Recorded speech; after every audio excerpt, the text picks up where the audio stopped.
Assalamualaikum warahmatullahi wabarakatuh. Halo teman-teman semuanya, berjumpa lagi dengan saya. Perkenalkan, nama saya Yuni Setiawati. Saya merupakan mahasiswa tingkat akhir di UIN 1 Tulungagung dengan jurusan Tadris Ilmu Pengetahuan Sosial. Dalam video ini saya akan membahas materi tentang jenis pasar dan sistem pembayarannya yang ada di Indonesia dengan KI atau kompetensi inti dan indikatornya sebagai berikut. Kompetensi inti 3.1 menganalisis jenis pasar dan sistem pembayaran yang ada di Indonesia. Indikatornya yang pertama yakni menjelaskan tentang pasar dan jenis-jenis pasar. Yang kedua, menganalisis tentang perkembangan sistem pembayaran di Indonesia.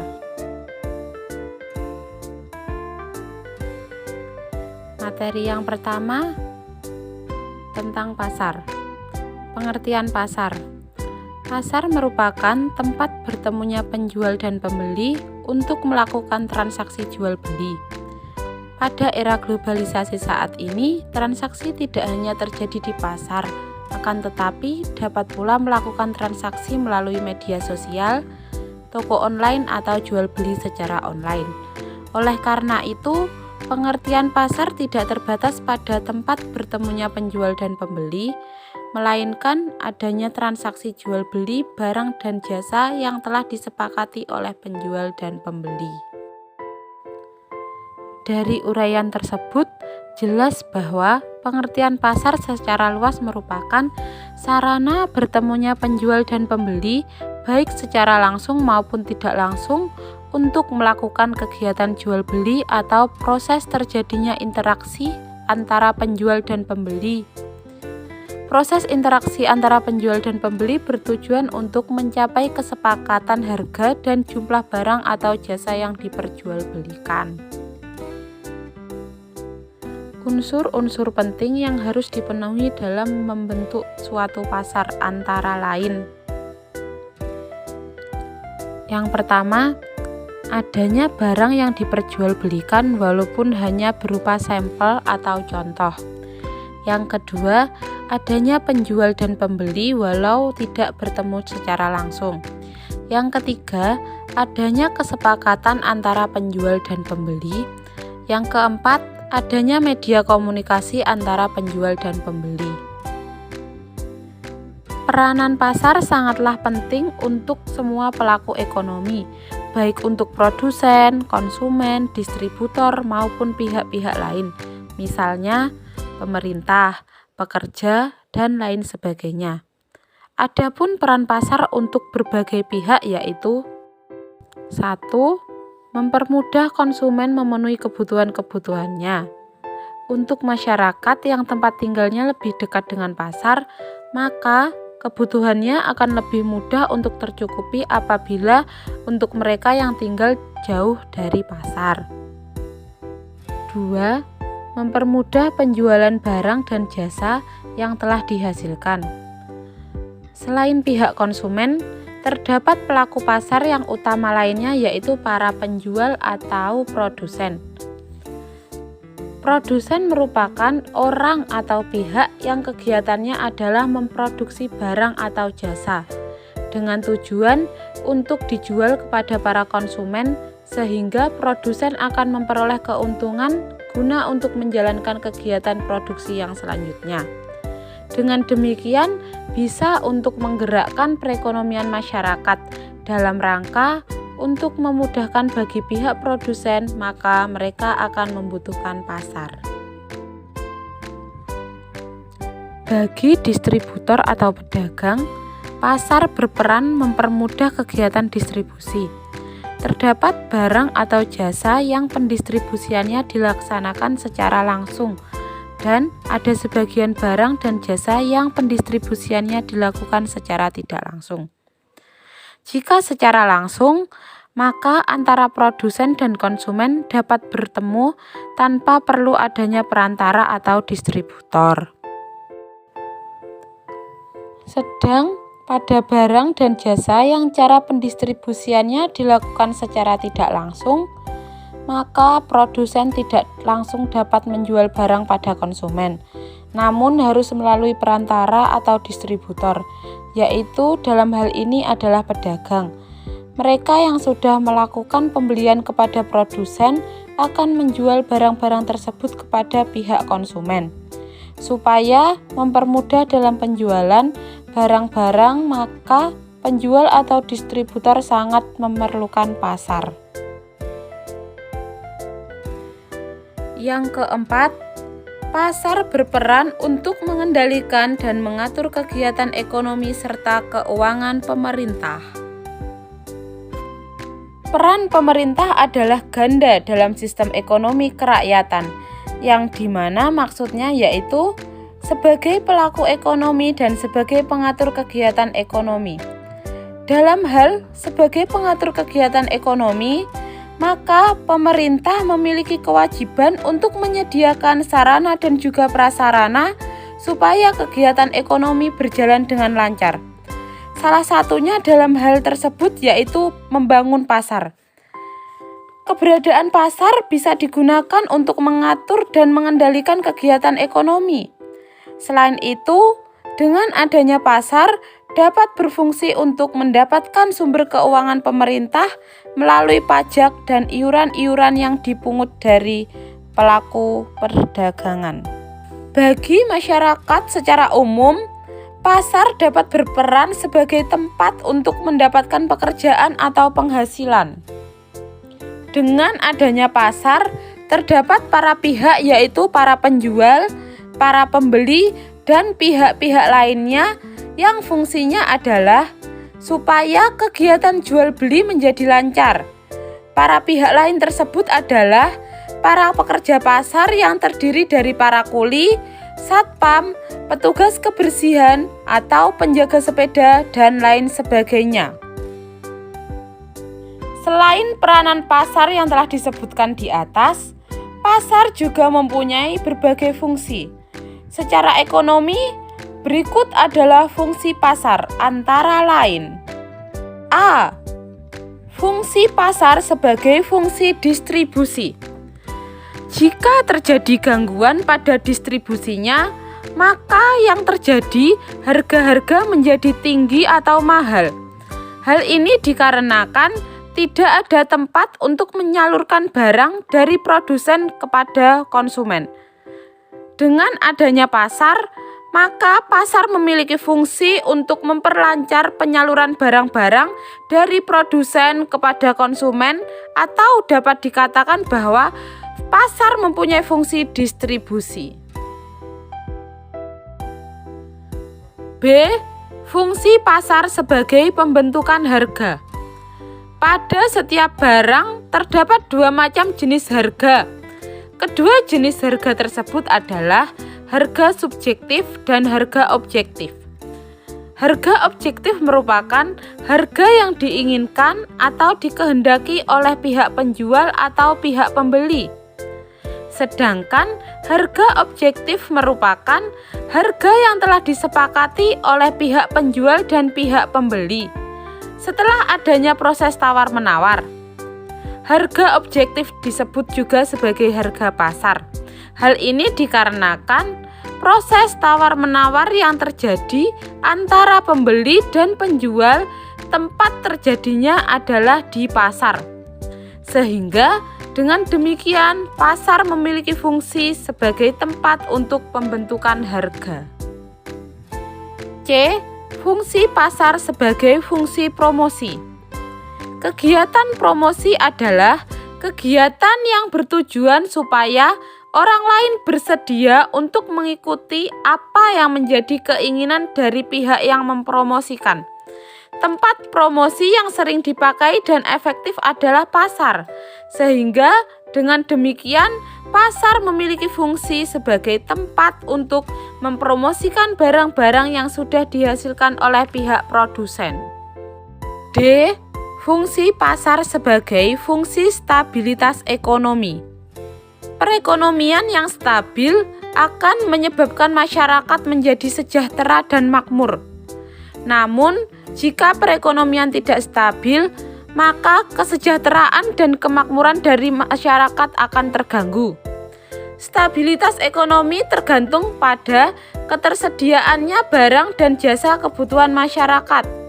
Apabila barang atau jasa kebutuhan masyarakat tersedia yang harganya terjangkau, maka perekonomian akan stabil. Namun sebaliknya, apabila barang atau jasa kebutuhan masyarakat tidak tersedia dan dengan harga yang tidak terjangkau, maka yang terjadi adalah perekonomian menjadi tidak stabil. Sebagai tempat yang digunakan untuk menyediakan barang atau jasa kebutuhan dari masyarakat, maka pasar memiliki fungsi untuk mengatur stabilitas perekonomian masyarakat. Apabila terjadi kekurangan barang atau jasa di pasar, maka pemerintah dapat mengambil langkah dengan mengadakan operasi pasar, yaitu menjual terhadap barang-barang yang langka di pasaran.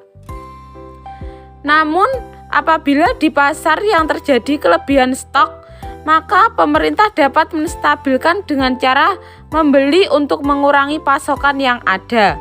Jika dilihat dari ilmu ekonomi, terdapat macam-macam pasar yang dapat digolongkan sebagai berikut. Menurut jenis barang yang diperjualbelikan, pasar berdasarkan jenis barang yang diperjualbelikan terbagi menjadi dua macam. Yang pertama, pasar barang konsumsi merupakan pasar sebagai tempat untuk jual beli barang-barang konsumsi, misalnya sembako, peralatan dan perlengkapan mandi ataupun lain sebagainya. Yang kedua, pasar barang produksi merupakan pasar sebagai tempat untuk jual beli faktor-faktor produksi. Contohnya, mesin-mesin, peralatan pertanian, peralatan produksi, tenaga kerja, dan lain sebagainya. Pasar menurut luasnya jaringan distribusi.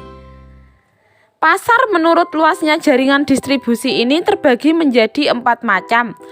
Yang pertama, pasar setempat atau pasar lokal, yang merupakan pasar sebagai tempat untuk memperdagangkan barang-barang yang diperlukan oleh konsumen atau masyarakat yang bertempat tinggal di wilayah sekitar pasar.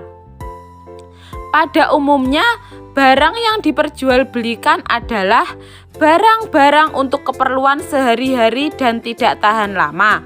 Sebagai contohnya adalah sayur-sayuran, lauk pauk, buah, dan lain sebagainya. Yang kedua, pasar daerah merupakan pasar yang meliputi daerah tertentu yang lebih luas daripada pasar setempat. Pada umumnya, pasar di kota-kota, kabupaten, atau kota madya. Sebagai contohnya adalah Pasar Klewer yang ada di Solo, Pasar Johar di kota Semarang, dan lain sebagainya. Pada pasar daerah, umumnya merupakan tempat berkumpulnya para pedagang menengah yang melayani transaksi penjualan barang-barang yang dalam jumlah besar kepada pedagang kecil.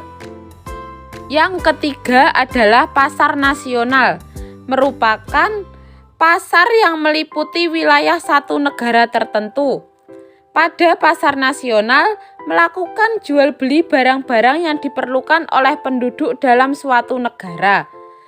Barang-barang yang diperjualbelikan adalah barang-barang konsumsi, misalnya pakaian, mesin industri, kendaraan, dan lain sebagainya. Dengan demikian, pasar uang dan pasar modal termasuk dalam pasar nasional.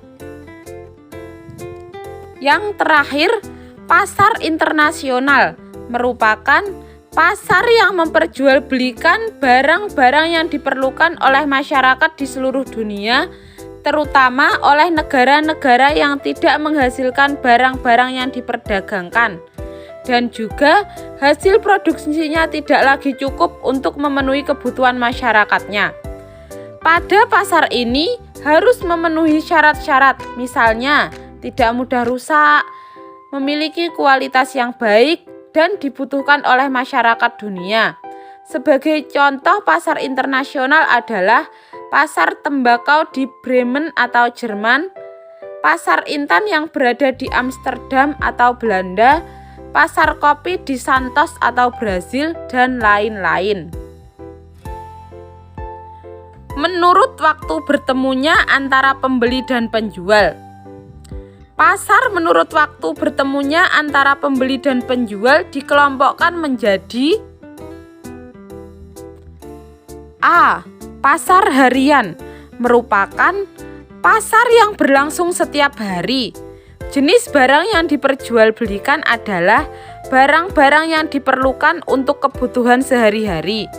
Pasar ini juga terjadi pada pasar daerah, pasar nasional maupun pada pasar internasional. B. Pasar-pasaran atau sepasar 5 hari sekali merupakan pasar yang berlangsung setiap 5 hari sekali. Di Jawa dikenal dengan istilah pasar pon, pasar wage, pasar paing, pasar kliwon, dan pasar legi sesuai dengan hari pasarannya. C. Pasar mingguan merupakan pasar yang berlangsung setiap seminggu sekali. Pasar seperti ini pada umumnya juga berlangsung di daerah yang belum banyak penduduknya. Seperti halnya di wilayah Jakarta pada zaman dahulu terdapat pasar yang transaksinya dilakukan setiap seminggu sekali. Misalnya pasar Senin, pasar Minggu, dan lain sebagainya. D. Pasar bulanan merupakan pasar yang berlangsung setiap sebulan sekali.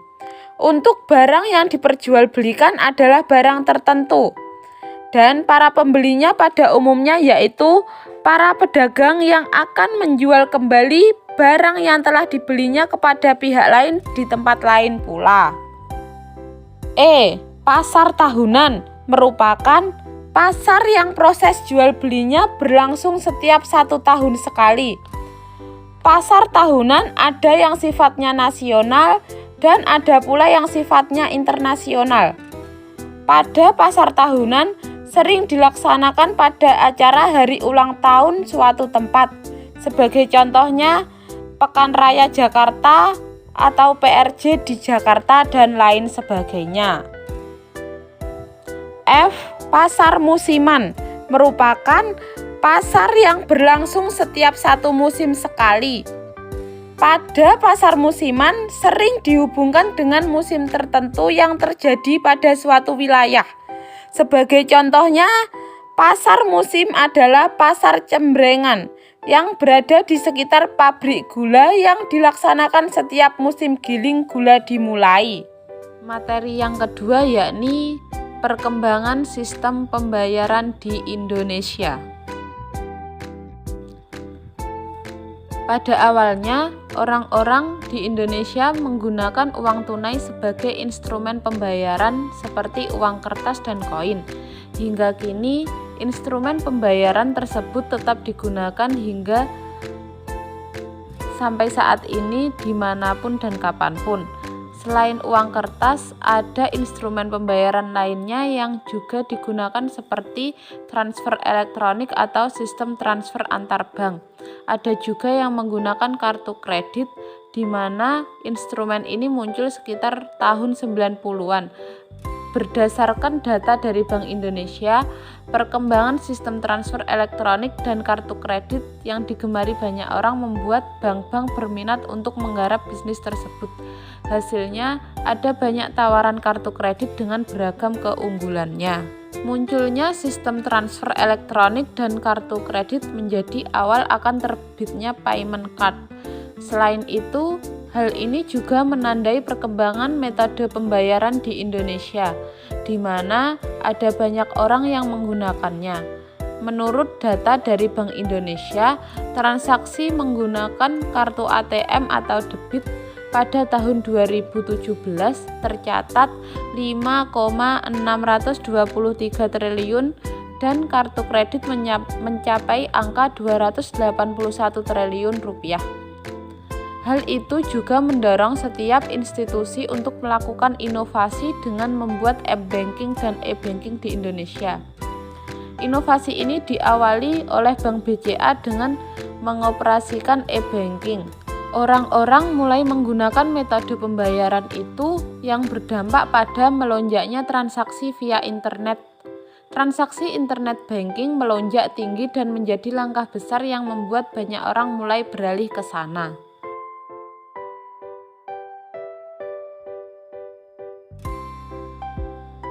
Munculnya sistem pembayaran non-tunai. Payment cards akhirnya berevolusi menjadi e-money atau uang elektronik. Metode pembayaran ini sedang sangat populer dan disukai oleh banyak orang. Mekanisme uang elektronik menggunakan suatu media berupa server atau chip untuk menyimpan nilai uang secara elektronik. Hal ini telah diatur oleh regulasi yang dikeluarkan oleh Bank Indonesia berdasarkan Peraturan BI Nomor 11/12/PBI/2009. Bukan hanya e-money, tapi juga ada e-wallet. Perbedaan e-money dan e-wallet adalah jumlah maksimal saldo yang bisa dimasukkan.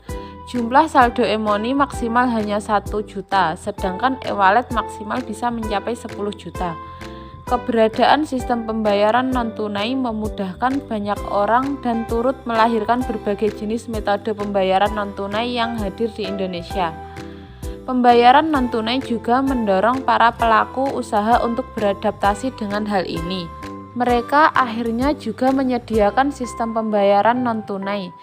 Hal ini bisa dilihat menjadi sebuah hal penting yang memikat pelanggan.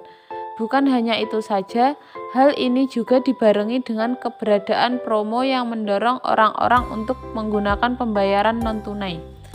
Ada banyak fintech yang menyediakan sistem pembayaran dengan berbagai macam layanan dan fitur.